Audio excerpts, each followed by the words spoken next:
Il profeta Ezechiele è vissuto più o meno nello stesso periodo di Geremia, ma a molti chilometri di distanza, perché mentre Geremia rimase a Gerusalemme, Ezechiele è un sacerdote deportato durante la prima deportazione.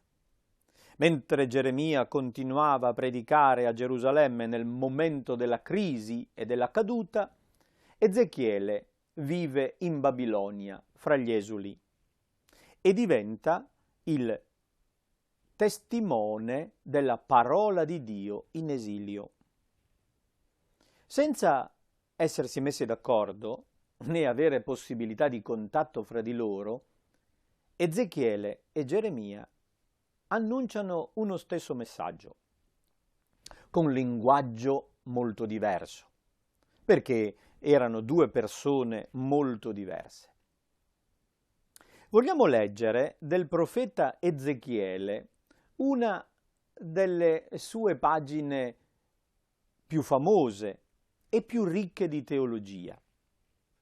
La troviamo al capitolo 36 del suo libro e troviamo qualcosa di molto simile a quello che abbiamo già visto in Geremia, l'annuncio della nuova alleanza.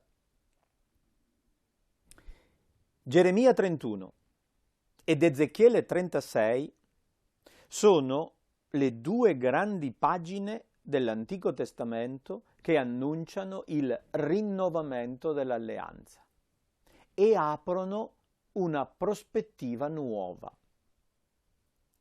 Ezechiele, esule in Babilonia, annunciò dapprima l'inevitabile distruzione della città santa. E quando la città fu veramente distrutta e ormai il popolo era depresso, demoralizzato, abbattuto, senza un briciolo di speranza, il profeta cominciò a parlare del rinnovamento, dell'intervento di Dio. Storicamente Ezechiele morì prima che l'esilio finisse e quindi umanamente non vide nessun cambiamento. Crebbe, invecchiò e morì in esilio. Non ebbe la possibilità di sperimentare la novità di Dio, il ritorno nella terra e la ricostruzione della città. E quindi potremmo dire che la sognò soltanto. Ma non si limitò a essere un sognatore di ricostruzioni terrene.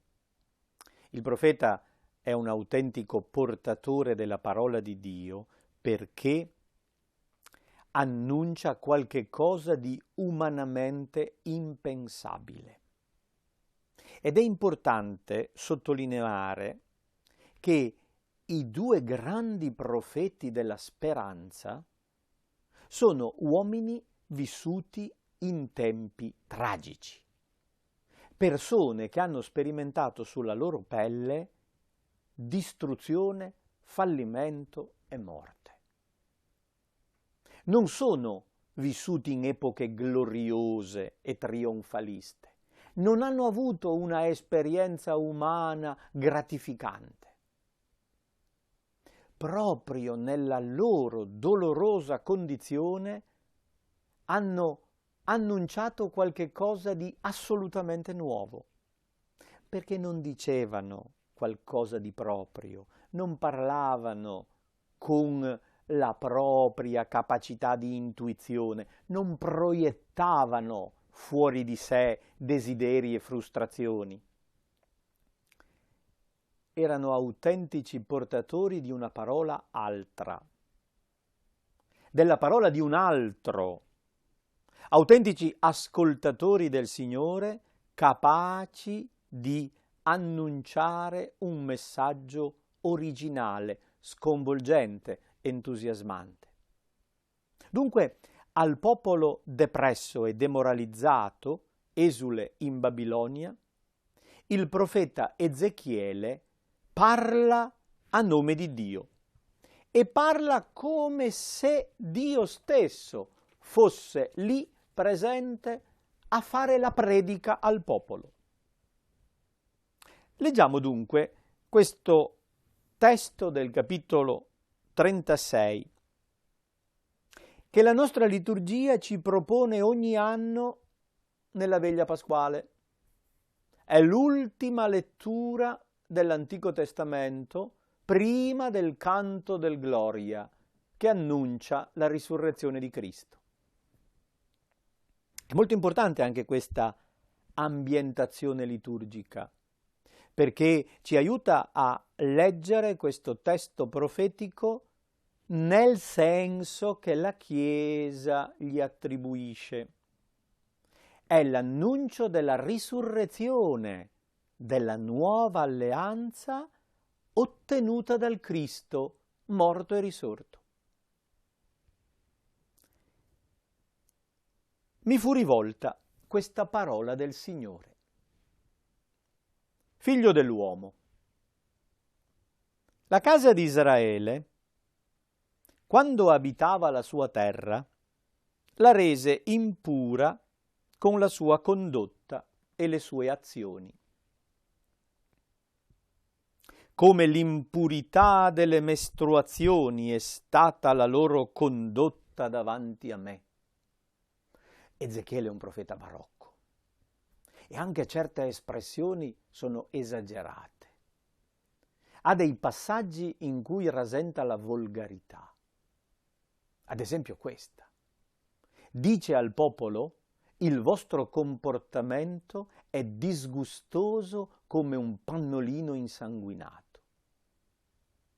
Fate schifo. Proprio per questa situazione concreta della vostra vita. Perciò ho riversato su di loro la mia ira per il sangue che avevano sparso nel paese e per gli idoli con i quali l'avevano contaminato. Il popolo se l'è meritata quella disgrazia. La distruzione di Gerusalemme non è un caso. Non è il re babilonese che è stato molto potente. Non è la divinità dei babilonesi ad aver vinto la divinità degli israeliti. Io, dice il Signore Dio di Israele, li ho dispersi fra le nazioni e sono stati dispersi in altri territori. Li ho giudicati secondo la loro condotta e le loro azioni. Giunsero fra le nazioni dove erano stati spinti e profanarono il mio nome santo. Perché di loro si diceva: costoro sono il popolo del Signore, e tuttavia sono stati scacciati dal suo paese. Il Signore si lamenta che il suo popolo gli abbia fatto fare brutta figura. Ho detto con una parola molto semplice. Comprendiamo il senso. Il popolo di Israele, esule all'estero, deportato in Babilonia, ha attirato la critica al suo Dio. I babilonesi dicono: questi sono israeliti, sono il popolo del Signore, di Adonai, nome proprio, Yahweh, il riferimento al Dio di Israele. E sembra che il Signore non sia stato capace di difenderli. Se fosse stato un Dio forte, avrebbe protetto il suo popolo. Invece, Quel popolo è stato distrutto, decimato, il tempio raso al suolo, la popolazione superstite deportata. È il segno che il suo Dio non comanda, non è forte. Le genti disprezzano il nome del Signore per causa vostra, dice Ezechiele. Ma io, continua il Signore, ho avuto riguardo del mio nome santo, che la casa di Israele aveva profanato fra le nazioni, presso le quali era giunta. La casa di Israele profana il nome di Dio. Il nome equivale alla persona. È la persona conosciuta. Profanare il nome di qualcuno significa fargli fare brutta figura, cioè presentarlo male, parlarne male, mettere in evidenza degli aspetti negativi. Lo si può fare parlando, lo si può fare anche semplicemente agendo. Pensate alla situazione elementare di un bambino. Se si comporta male, cioè se parla in modo volgare, compie dei gesti maleducati, noi diciamo che fa fare brutta figura ai suoi genitori, perché chi lo vede, chi lo sente, dice non gli hanno insegnato niente, guarda i suoi, non sono stati capaci di educarlo. E la mamma lo rimprovera quando torna a casa, dice bella figura che mi hai fatto fare, perché hanno visto il tuo comportamento e hanno criticato me. E pensare che io ti ho insegnato, te l'ho detto 1000 volte di comportarti bene, e tu invece mi hai fatto fare brutta figura. È proprio il rimprovero che Dio, padre di Israele, rivolge al figlio maleducato, peccatore. Bella figura che mi hai fatto fare. Tu hai profanato il mio nome davanti alle genti. Perciò annuncia alla casa di Israele: così dice il Signore, io agisco non per riguardo a voi, casa di Israele, ma per amore del mio santo nome, che voi avete profanato fra le nazioni, presso le quali siete giunti. Santificherò il mio nome grande, profanato fra le nazioni, profanato da voi in mezzo a loro. Allora le nazioni sapranno che io sono il Signore, quando mostrerò la mia santità in voi davanti ai loro occhi. Questa è una profezia autentica che riguarda il futuro. Tramite il profeta Ezechiele il Signore annuncia che avrebbe santificato il suo nome. Riconoscete la preghiera insegnata da Gesù? Proprio la prima domanda che Gesù ci ha insegnato a rivolgere al Padre è: sia santificato il tuo nome. Il Signore, cioè, promette di manifestare la propria santità, cioè di dimostrare che la colpa non è sua, ma del popolo. Il popolo ha fatto fare brutta figura al Signore e il Signore dimostra che non è Lui incapace. E per mostrare la sua santità, cioè la sua autentica natura divina, entrerà nella vicenda del popolo per renderlo santo. Ezechiele adopera una espressione provocatoria: non lo faccio per riguardo a voi, ma per riguardo al mio nome santo. Come dire, il Signore non interviene perché il popolo se lo merita. non si meriterebbe niente. Il Signore interviene nel modo più gratuito possibile, perché vuole portare a compimento il suo progetto di santità. E interviene in quel popolo peccatore cambiandogli il cuore. Ecco l'annuncio della nuova alleanza, un annuncio che noi sentiamo come pasquale. Vi prenderò dalle nazioni, vi radunerò da ogni terra e vi condurrò sul vostro suolo. Vi aspergerò con acqua pura e sarete purificati. Io vi purificherò da tutte le vostre impurità e da tutti i vostri idoli. Il Signore promette un intervento che raduni il popolo disperso, che lo riconduca alla propria terra. Non è sufficiente ancora. Il Signore promette qualcosa di più profondo, la purificazione dei peccati. Lo diceva già Geremia. La nuova alleanza, scritta nel cuore, ci sarà quando il Signore perdonerà il peccato. Ezechiele, sacerdote, abituato ai riti del Tempio di Gerusalemme, annuncia l'aspersione con l'acqua pura, annuncia una nuova purificazione, un intervento di Dio che lava in profondità.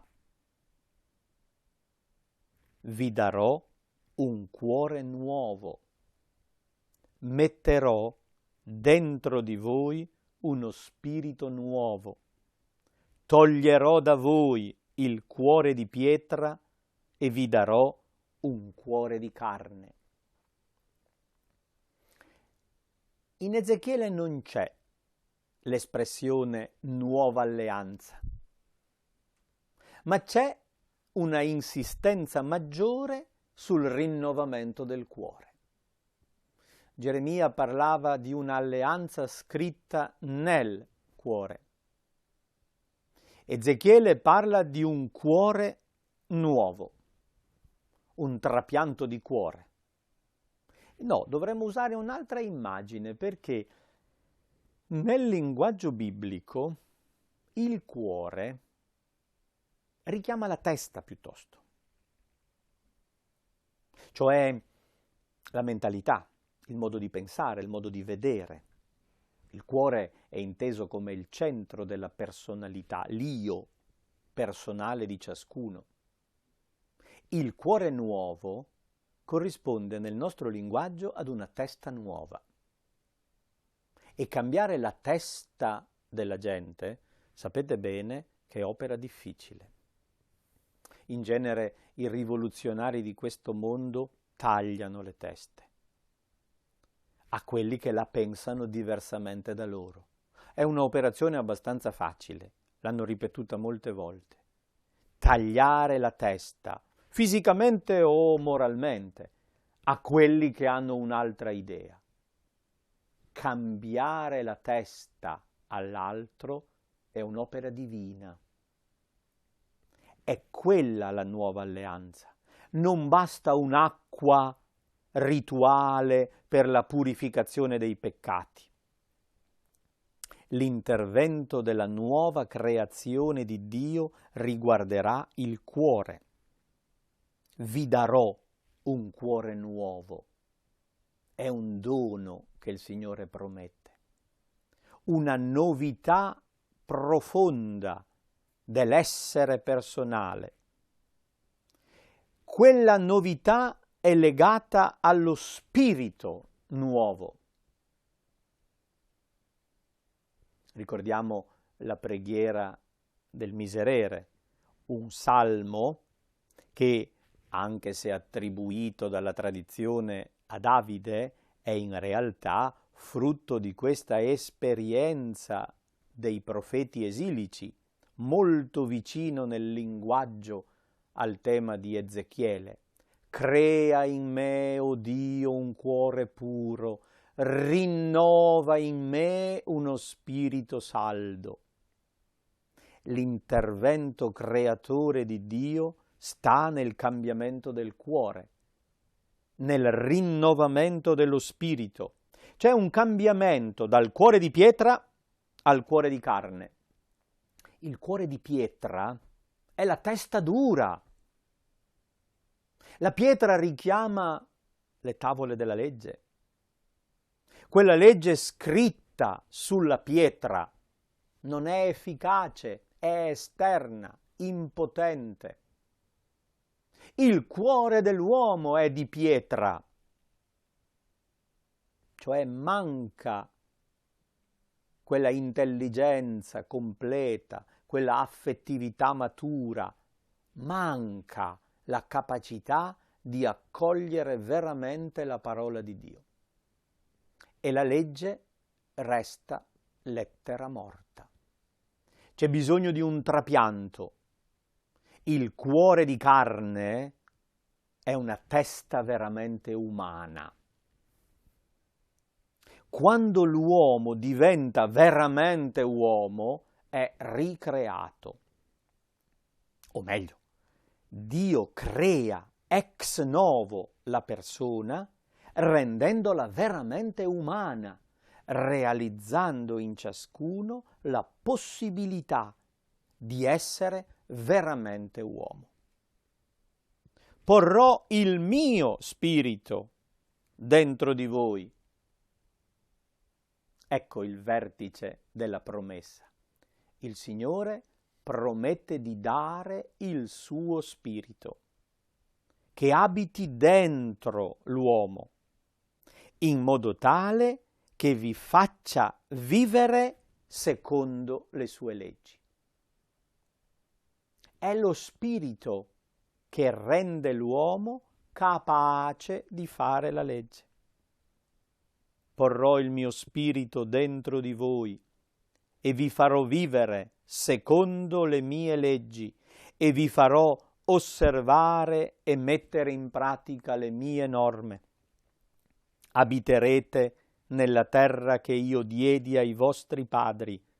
Voi sarete il mio popolo e io sarò il vostro Dio. Riconosciamo la stessa formula che ha adoperato anche Geremia nella sua promessa al capitolo 31. Il vertice della promessa della nuova alleanza è questo reciproco rapporto. Voi sarete il mio popolo, io sarò il vostro Dio. È la formula dell'alleanza. E noi sentiamo che questa parola di Dio, 6 secoli dopo, si è pienamente realizzata nel mistero pasquale di Cristo. Nella sua morte e risurrezione è avvenuta quella purificazione. Quando nella notte di Pasqua ascoltiamo queste parole, sentiamo evocare il nostro battesimo, la nostra partecipazione alla morte e risurrezione del Cristo, a quella creazione del cuore nuovo, a quella nostra nuova nascita che è avvenuta sacramentalmente e continua a realizzarsi. Quando il Signore incontra Nicodemo, secondo l'Evangelista Giovanni, egli parla di una nuova nascita, nella necessità di nascere dall'alto. E Nicodemo reagisce chiedendo: com'è possibile questo? E Gesù ironicamente gli chiede: tu sei maestro di Israele e non sai queste cose? A che cosa allude? A Geremia 31, a Ezechiele 36. Nicodemo, vecchio uomo della legge, sapeva della promessa della nuova alleanza, del cuore nuovo, dello Spirito di Dio messo dentro l'uomo, ma non pensava che fosse possibile, che si sarebbe realizzato davvero. Noi, per esperienza profetica e personale, possiamo dire che effettivamente è stato creato un cuore nuovo, la nuova alleanza ci è stata donata in Gesù Cristo, morto e risorto.